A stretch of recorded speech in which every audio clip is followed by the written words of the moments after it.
सारे पढ़ता क्यों नहीं। सा से स्क्वायर हो गया हमारी ट्रिक में पहले नंबर पे, इसमें सब कुछ बराबर होगा। रे से रेक्टेंगल हो गया, ये हमारी ट्रिक में दूसरे नंबर पे है, तो इसमें हमें कुछ याद करना होगा। इसमें क्या सम्मुख भुजाएं क्या होती हैं, बराबर होती हैं, सारी भुजाएं बराबर नहीं होती। ये इसके बगल में बैठा है तो इसके और इसके गुण आपस में मिलते होंगे।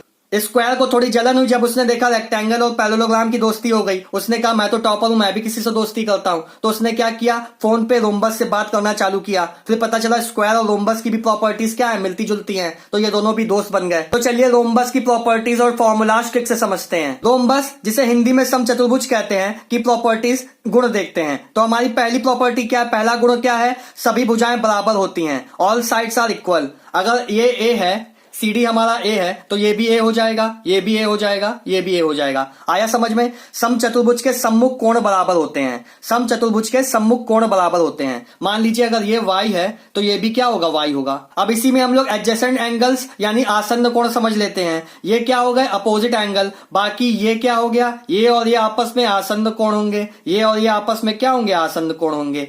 x प्लस वाई किसके इक्वल होगा, 180 डिग्री के होगा। याद रखिएगा क्या, x प्लस वाई का मान क्या होगा, x प्लस वाई का मान 180 डिग्री होगा। सम्मुख भुजाएं समांतर होती हैं, ये समांतर होता है इसके साथ, ये समांतर होता है इसके साथ। इसका मतलब ये होता है, समांतर का मतलब चाहे हम AB और DC को जितना आगे बढ़ाएं, ये दोनों कभी एक दूसरे को नहीं काटेंगी।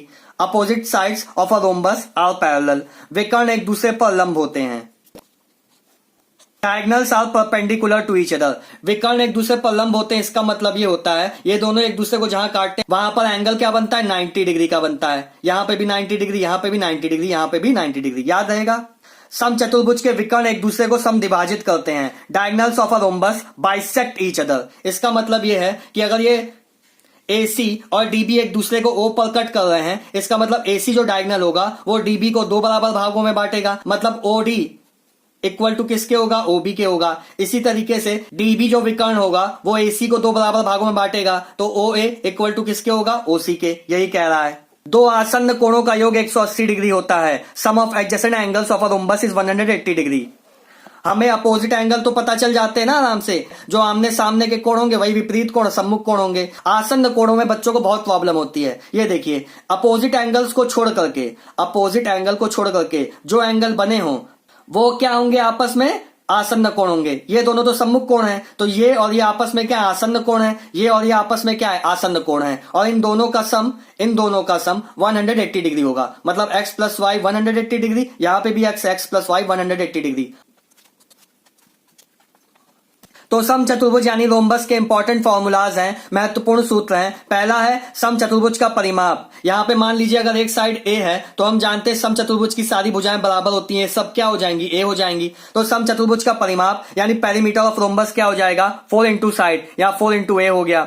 समचतुर्भुज का क्षेत्रफल एरिया ऑफ रोम्बस क्या होगा, half into D1 into D2। D1 D2 क्या है, हमारे विकर्ण की लंबाइयां हैं। D1 D2 क्या है, विकर्णों की लंबाइयां हैं। ये देखिए, ये यहां से यहां तक, ये यहां से यहां तक। ये मेरा मान लीजिए इसकी माप क्या है, इसकी लंबाई क्या है, D1 है। इसी तरीके से यहां तक की लंबाई क्या है, D2 है। तो समचतुर्भुज का क्षेत्रफल यानी एरिया ऑफ रोम्बस होता है हाफ D1 इंटू D2।